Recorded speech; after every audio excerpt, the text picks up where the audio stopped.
de Dieu durant toute l'année en prenant environ un trimestre pour chaque facette. Un trimestre pour l'image de l'homme, un trimestre pour Jésus en tant qu'agneau. Nous allons pendant ces 3 mois-là travailler notre caractère pour ressembler à tout ce qui est valeur de l'agneau. Alléluia. Quand on va toucher le mois du lion, ce n'est pas qu'on va aller avoir des crocs comme les lions. Amen. Mais c'est tout cet aspect qui était en Dieu, en Christ, à son image, que nous allons développer. Et Dieu va l'accomplir dans nos vies par sa grâce.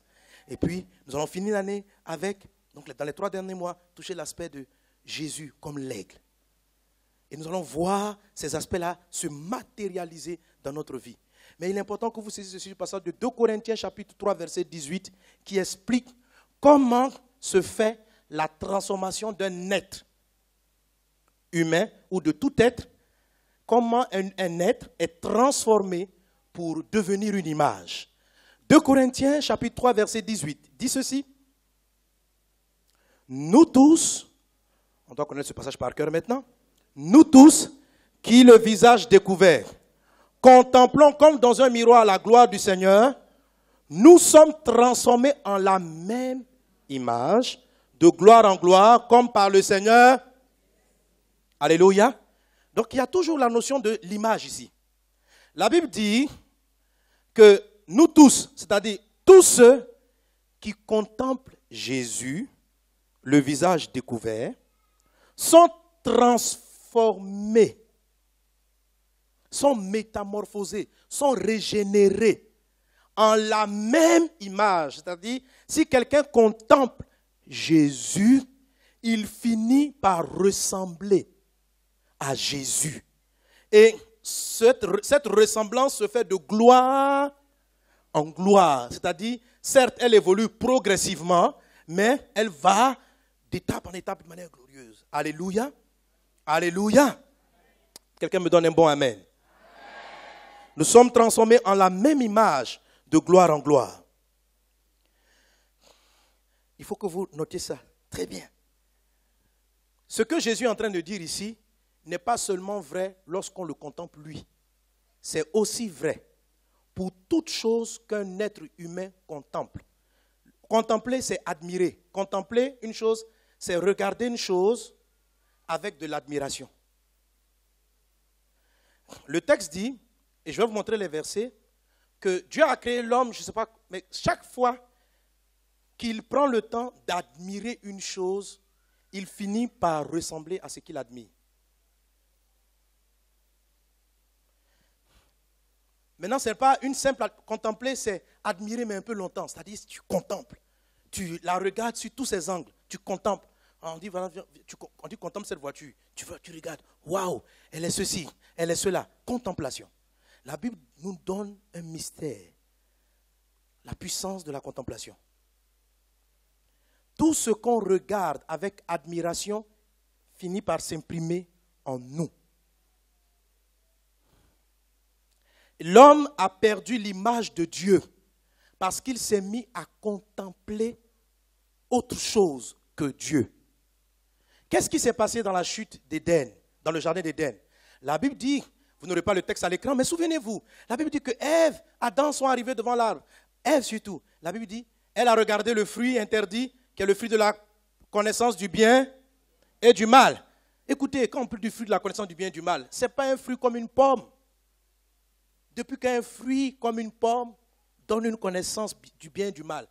Vous savez, Dieu parle en parabole. Ce sont des images pour qu'on puisse saisir les mystères de Dieu. Donc, la Bible dit que Ève a regardé le fruit et elle vit qu'il était bon pour donner l'intelligence. C'est-à-dire, du simple regard, elle a connu le goût du fruit là. Humainement parlant, ce n'est pas possible. Tu ne peux pas regarder une mangue puis dire non, il est sucré. Quelquefois, ça marche. D'autres fois, tu vois le fruit brille. Mais quand tu l'as goûté, tu dis, on m'a volé. Donc, ce n'est pas toujours vrai. Mais elle va regarder, elle a regardé, elle dit non, le fruit là, il y a quelque chose. Tout simplement parce que ce n'est pas un fruit naturel. Donc, qu'est-ce qu'elle a fait? Elle a contemplé. Je ne crois pas que ce soit quelque chose qui se soit passé en 1 jour, 2 jours ou 3. Je pense que ce sont des choses qui ont dû prendre des milliers d'années. Elle a vu des centaines d'années. Elle a regardé, elle a admiré, elle a contemplé. Et elle a fini par consommer. Ils ont consommé. Ils se sont confondus. Elle a mangé le fruit. Son mari en a mangé. Et ils ont commencé à être transformés. Même dans notre monde aujourd'hui, l'homme est l'image de ce qu'il admire. Si vous admirez une idole, on dit oui, c'est quel chanteur, vous l'appréciez, vous le regardez, vous avez ses posters dans la maison, vous allez finir par lui ressembler. Dans votre manière de parler, dans votre manière d'être. J'ai dit ressembler à un esprit, ce n'est pas avoir son nez, ni ses yeux. Ressembler à un esprit, c'est se comporter comme. La jeunesse n'a plus de repères parce que leurs idoles, les choses qu'ils admirent, ne doivent pas être admirées. Les gens finissent par ressembler à.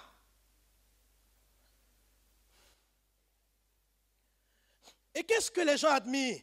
Les gens remarquent des stars, des cinémas et autres, etc. Ils les contemplent. Mais ces gens-là transportent, en plus de leur apparat brillant et pétillant, ils sont drogués, adultères, trompant frappant leur femme frappant le mari, et etc. Et un désordre là, et les gens admirent. Donc ils sont transformés en la même image de gloire, non pas de gloire, de déchéance en déchéance.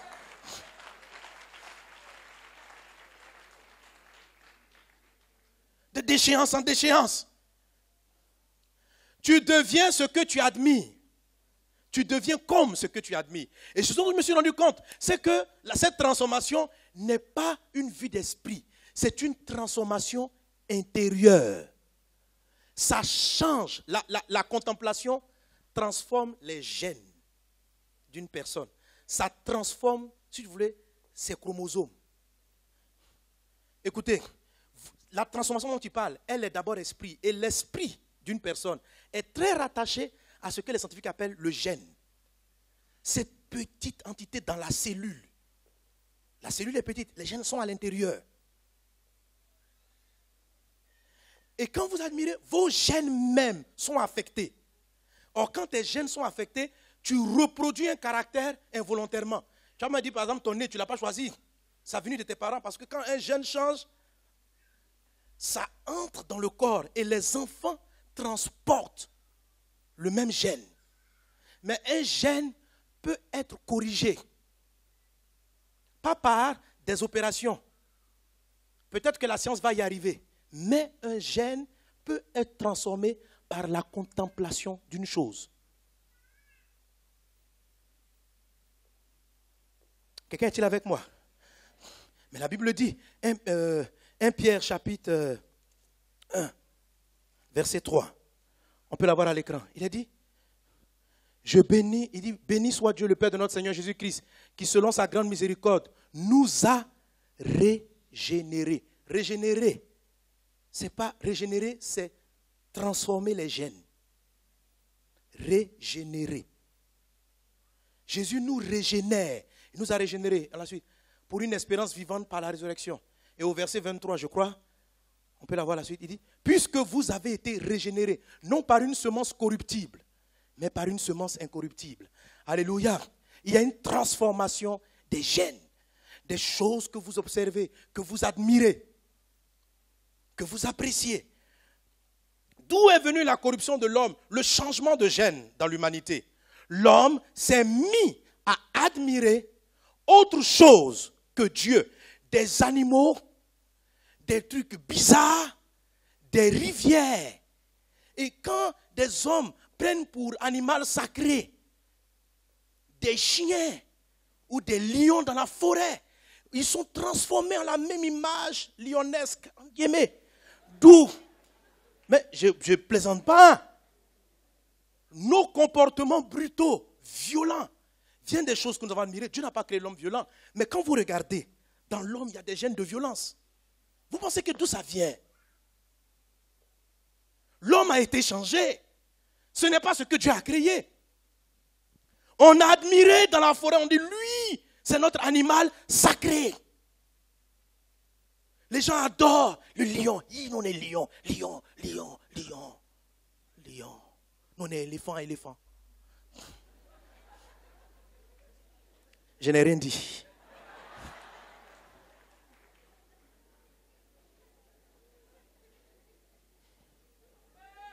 Laissez tomber.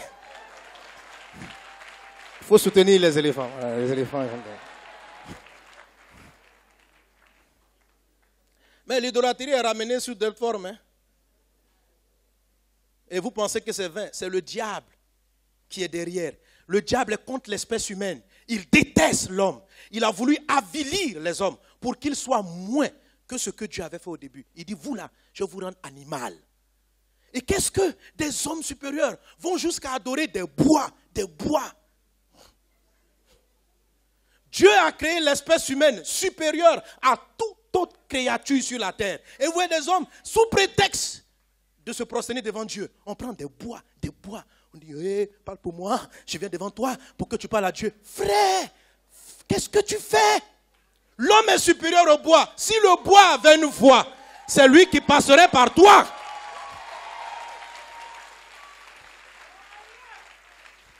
Et après, leur vie, ils deviennent comme des bois. On ne peut pas les changer. Change, tu ne changes pas. Mais les gens adoraient des bois dans la forêt. Dans la forêt. Il y en a qui adorent des rivières. Certains adoraient les serpents. Ils sont devenus serpents. Fourvoyeurs, escrocs, trompeurs. Mais ça descend de génération en génération. Peut-être que ce n'est pas lui. Mais le truc, c'est que ça change les gènes. Son aïeul adorait un serpent. Et vous voyez, l'enfant même dès 9 ans, il est bizarre, il est malicieux, il est... C'est qui dit, il ne fait pas, il passe d'un coup, il est bizarre, il n'est pas clair. Si vous fouillez, il y a une affaire de serpent. Les gens adorent des eaux, des esprits. Ils sont transformés en la même image, de déchéance en déchéance. Vous adorez un homme, vous allez lui ressembler. Vous l'admirez, vous allez lui ressembler. Et on vous donne. Et le diable fait ça. Il dit, oh, ça c'est ton idole. On dit qu'on te parle de tel chanteur. Ouh. Quand je le vois, je tremble, mon cœur se coupe. Attention. Attention. Ce n'est pas seulement sa musique que tu prendras. Il chante. Elle a une belle voix. Mais tu es transformé en la même image. Cette personne que tu admires n'est pas seulement musique. En elle, il y a d'autres éléments de corruption. Et je n'invente pas. Lisons Romains chapitre 1. Romains chapitre 1.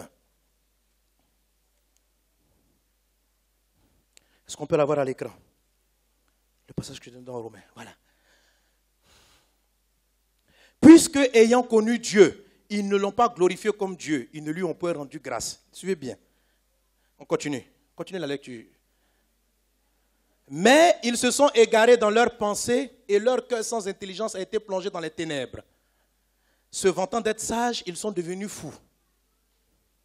Continue, verset 23. Ils ont changé la gloire de Dieu. Vous savez, la gloire de Dieu était sur l'homme.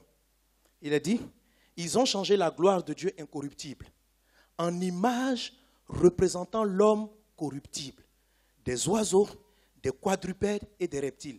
Le texte dit, l'homme, la gloire de Dieu qui était sur lui, il l'a déplacée et il l'a donnée à des bois, à des hommes et à des reptiles. Ils ont changé la gloire du Dieu incorruptible en image. N'oublie pas, notre thème, c'est à son image. Mais on a pris d'autres images, en image représentant l'homme. Donc, soit ce sont des idoles, un chanteur. Donc, tu as représenté la gloire, tu l'as mis sur un individu, représentant l'homme corruptible. Ou bien ils ont dessiné une statue d'individu. Des oiseaux. Il y en a qui ont adoré les oiseaux, des quadrupèdes et des reptiles. On continue. C'est pourquoi Dieu les a livrés à l'impureté, selon les convoitises de leur cœur, en sorte qu'ils déshonorent eux-mêmes leur propre corps. Il faut comprendre le passage. Il dit que parce qu'ils ont fait leur propre corps, a commencé à se défigurer. Ils déshonorent eux-mêmes leur propre corps. On continue. Continuons au verset suivant.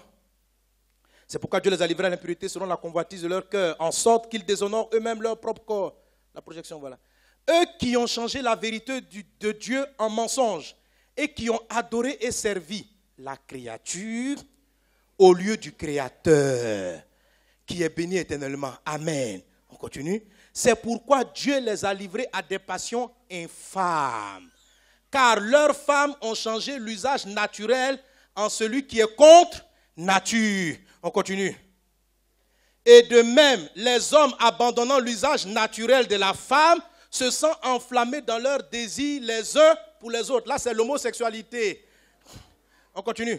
Commettant homme avec homme des choses infâmes, en recevant en eux-mêmes le salaire que méritait leur égarement. C'est-à-dire, quand ils ont fait, eux-mêmes leur corps s'est transformé. Des gens, hommes, ont commencé à devenir femmes. C'est-à-dire, tu le vois. Vous n'avez jamais vu ça? Dieu les a livrés à leur sens réprouvé pour commettre des choses indignes. Bon, comme ils ne se sont pas souciés de connaître Dieu, Dieu les a livrés à leur sens réprouvé pour commettre des choses indignes. Étant remplis de toute espèce d'injustice, de méchanceté, de cupidité, de malice, plein d'envie, de meurtre, de querelles, de ruse, de malignité. Rapporteurs médisants, impies, arrogants, hautains, fanfarons, ingénieux au mal, rebelles à leurs parents, dépourvus d'intelligence. Tout ça, ça vient de l'idolâtrie. Ils sont plus loyaux, d'affection naturelle et de miséricorde. Et bien qu'ils connaissent le jugement de Dieu, déclarant dignes de mort ceux qui commettent de telles choses, non seulement ils les font, mais ils approuvent ceux qui les font. C'est la Bible, frère. C'est la parole de Dieu. Je n'ai pas inventé. C'est ce qui est écrit.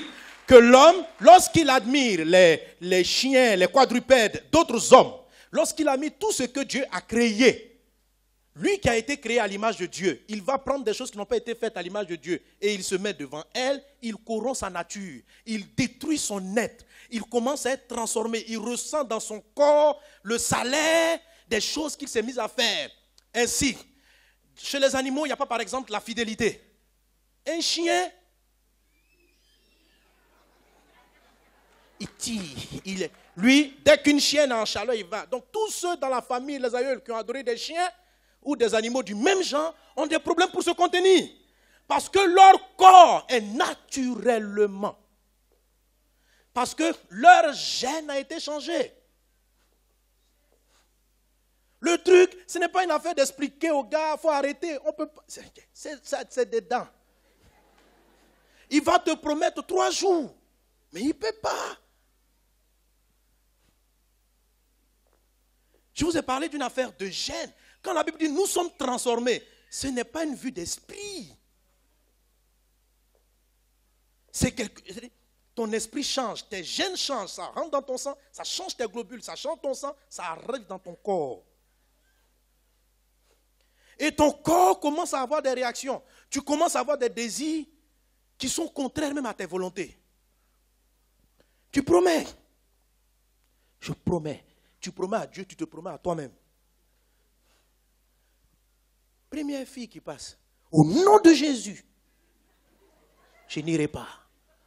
On dit Amen. Tu es bien maintenant. Deuxième.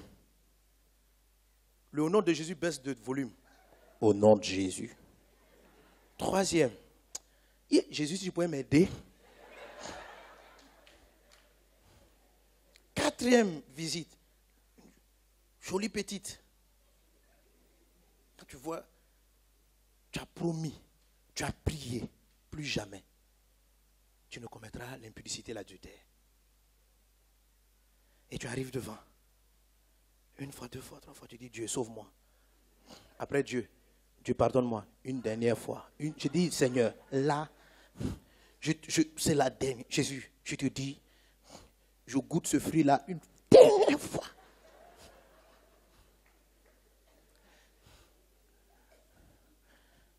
Et nous tous, nous sommes pareils. Tout dépend de ce qui est dans tes gènes. Est-ce que vous avez adoré un serpent ou bien un truc qui se fourvoie? Le mensonge sera de génération en génération. La tricherie, la fourberie, la déloyauté, l'escroquerie. Dieu n'a pas créé l'homme. C'est pourquoi je dis, on n'est plus homme. Parce que ce n'est même pas qu'on choisit de pécher. La jalousie. c'est un sentiment animal. Ce sont des émotions qui n'ont pas été mises en l'homme à sa création. Mais on constate, à peine tu arrives dans une activité professionnelle, on promeut ton ami, tu te sens mal à l'aise. Pourquoi lui et non moi? Et tu as beau prier à l'église, mais ça apparaît quand, dans ton cœur. Tu dis, hey, la jalousie, on est envieux. On connaît les Écritures, mais c'est comme quelque chose. Est-ce que c'est comme ça que Dieu a créé l'homme? La Bible dit que lorsque Dieu a créé l'homme, tout ce qu'il a créé était bon.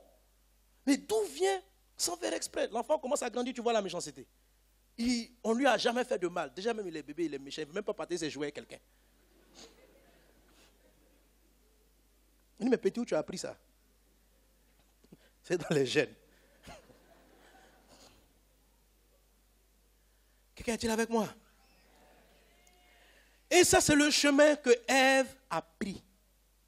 En regardant le fruit, en l'admirant, elle a lancé quelque chose dans l'humanité. Et l'homme, au lieu de s'en sortir, a continué à adorer des êtres plus bas. Plus bas. Et il descendait dans sa moralité, dans sa conception, dans sa manière d'être, dans sa façon de parler. L'homme s'est perverti. L'espèce humaine s'est dégradée. La Bible dit, se vantant d'être sages, ils sont devenus fous. Et ça, ils croient qu'ils sont intelligents. Parce qu'ils fabriquent 2 avions, ils sont contents. Mais tu ne peux pas contrôler ton corps. Et la religion est venue encore, est-ce que je ne suis pas contre la religion, mais elle est venue encore pour tout compliquer. Les gens croient qu'au travers de leur religiosité, ils seront sauvés. Le problème, c'est une affaire d'espèce. Dieu ne doit pas, l'évangile ne vient pas pour t'améliorer. Lorsque Jésus marchait en tant que fils de l'homme, on n'a trouvé en lui aucun péché. Pourquoi? Parce qu'il était une autre espèce d'homme. Il était l'espèce originelle qui a été perdue. L'espèce originelle. Christ est venu ramener ça. La Bible dit, à tous ceux qui l'ont reçu, il a donné le pouvoir de devenir enfant de Dieu. Il ne s'agit pas de rejoindre des églises, des communautés pour essayer de s'améliorer. Toute amélioration ne peut pas être définitive. Et les hommes se sont livrés dans des pratiques religieuses. On dit non, voici la religion. Mais les gens même sous leur soutane, ils portent de grosses choses comme ça. Ça ne change pas les gènes, mon ami. Tu mets un gros boubou, un grand chapeau et tu marches. Je suis l'homme pieux qui connaît Dieu. Tous ces gens, la plupart, ils n'arrivent pas à emprisonner leur corps qui a envie d'aller courir derrière les jeunes filles du quartier. Tout ça, c'est pour de l'apparence. Mais la réalité, tout le monde est vaincu devant sa propre nature. Le problème, c'est notre nature. Elle a été corrompue par l'admiration de choses qu'on n'aurait pas dû admirer. Parce que l'admiration transforme la personne qui admire. Amen, amen, amen. Donne-moi un bon amen. Amen. Alléluia. C'est pourquoi 2 Corinthiens chapitre 5 verset 17 dit ceci. Paul le dit encore en Galates chapitre 3. Il dit, si quelqu'un est en Christ, il est une nouvelle créature. Autrement dit, une nouvelle espèce. La chrétienté, le message de Jésus, n'est pas une religion. La religion est juste quelque chose qu'on se donne pour se donner une bonne conscience. Ça ne change pas l'homme. Ce sont des vêtements, ce sont des principes moraux, bien sûr, louables. Mais profondément, ça ne change pas les individus. Les gens sont méchants. Ils ont pris la religion, ils en ont fait des instruments méchants. Les mêmes guerres que vous voyez chez ceux qui n'adorent pas Dieu, vous les trouvez chez les prêtres, chez les pasteurs, dans les clergés et autres. Tout simplement parce que la nature n'a pas changé. Ce sont des vêtements de piété. Mais rien n'a changé. La religion, qu'est-ce qu'elle a amené? Les gens se battent. On vient et on adore des portions de terre. On dit la terre sainte. À cause de ça, on va tuer tous les gens. L'homme est plus important que la terre.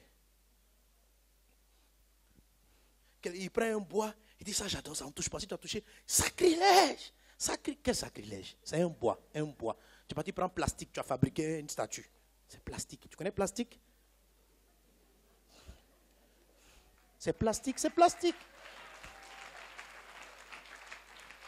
Non, la présence de Dieu est sur mon plastique. Quelle présence de Dieu? La présence de Dieu a plus envie d'être sur toi que sur un objet inerte. Un jour, Dieu est apparu, il est venu sur le bois que j'ai taillé. Dieu a envie d'être sur toi, pas sur le bois. Là. S'il est passé là-bas, il ne sait pas comment il allait faire. C'est pas... Amen, amen. Non, je ne suis pas contre quelqu'un, je ne suis pas contre toi. Mais il faut que tu comprennes la vérité. La vérité de Dieu. Et ces choses ne changent pas l'homme. D'où nos guerres, nos disputes. Vous rentrez dans le monde religieux, des jalousies, des palabres. Les gens même qui enseignent la vérité vivent contre même ce qu'ils enseignent. Et tout le monde est dedans. Et puis c'est une grosse hypocrisie internationale. Et tout le monde est là-dedans. Et tout le monde veut. Tout le monde sait que celui qui dit il est faux, tout le monde est faux. On est dedans, on rit. Et puis on aime ça.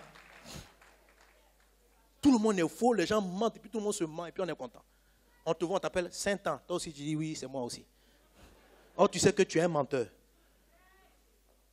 Tu sais que tu triches, tu voles. Parce que c'est dans tes gènes. Et on n'écoute pas le message de Jésus. Jésus a dit, il dit à Nicodème, Nicodème, laisse ta religion. Nicodème dit, comment je dois faire pour aller au ciel? Il dit, Nicodème, il faut que tu naisses une deuxième fois. Parce que ta première naissance t'a corrompu. Si tu n'es pas né une seconde fois, tu ne peux pas. Tu vas faire des efforts, mais ça tiendra à peine quelques mois. C'est ta nature le problème. Il faut naître de nouveau. À ceux qui l'ont reçu, il a donné le pouvoir de devenir enfant de Dieu. Si quelqu'un est en Christ, il est une nouvelle créature. Les choses anciennes sont passées. Jésus-Christ est venu restaurer la véritable espèce humaine. Celle que Adam avait, qu'il a perdue. Une nature déjà supérieure, une nature déjà au-dessus. La première facette de l'image de Dieu, Dieu homme, Jésus, fils de l'homme, marchant, c'est ce que Dieu veut imprimer en toi. C'est pourquoi on commence par Christ selon l'homme. Être à l'image de Dieu, c'est restaurer, c'est être régénéré pour revenir l'homme que nous aurions dû être. Humanité qui a été perdue. L'humanité s'est transformée en animal. L'humanité s'est transformée en rivière. L'humanité s'est transformée dans beaucoup de concepts, mais sauf dans le véritable. Alléluia. Mais maintenant, Dieu vous offre l'opportunité. Si tu donnes ta vie à Jésus, véritablement, je n'ai pas dit de rejoindre, c'est pas une affaire de rejoindre les églises. Il faut aller à l'église pour prier. Il faut venir pour prier. Ça joue un autre rôle. Mais le démarrage, c'est la réelle, c'est la foi. C'est un miracle. Si tu le reçois, ça fonctionne. Des choses vont commencer à se passer à l'intérieur. Et ça va commencer à revenir sur la surface. À un moment donné, tu regardes le péché. Puis, tu te dis, mais comment moi-même je faisais ça? Toi-même tu es surpris. Ta nature a changé. Jésus change l'être intrinsèque. Il ne donne pas des apparats de piété. Il te transforme. Il change tes gènes. Il change tes gènes. Alléluia. Alléluia. Et je dis cela, nous allons arrêter là pour aujourd'hui. Pour comprendre la face de l'homme. Pourquoi Jésus avait une face d'homme? Le Fils de l'homme. C'est à la dimension humaine, selon Dieu, qu'est donnée la domination. Pas à cette humanité qui est devenue animale et qui se comporte comme les animaux. Que Dieu nous aide. Alléluia. Maintenant, Jésus te tend la main. Jésus t'aime. Jésus veut te sauver. Mais laisse la religion, reste détruit. Non, je vais venir, je ne sais pas. Tu te condamnes, j'ai honte de venir à l'église parce que moi, je me sens déjà impur. Mais dehors, là, tu ne pourras pas t'échanger. Partout, tu ne pourras pas t'échanger. Invite Jésus réellement dans ta vie. Il ne faut pas croire que Dieu te chasse. Tout le monde est pécheur ici. Si Dieu devait nous juger là, personne ne devait être au temple. Personne. Mais il fait grâce. Si tu crois, le mal va quitter ton corps en fuyant. Parce que quand Dieu va restaurer ta véritable humanité, le mal ne demeurera pas dans tes gènes. La jalousie, la haine, l'esprit de concurrence, la tromperie, l'adultère, l'impudicité, ces choses qui te perdent partiront de toi comme elles sont venues. Elles vont disparaître parce que la parole de Dieu régénère. Alléluia. Est-ce qu'on peut acclamer le Seigneur Jésus?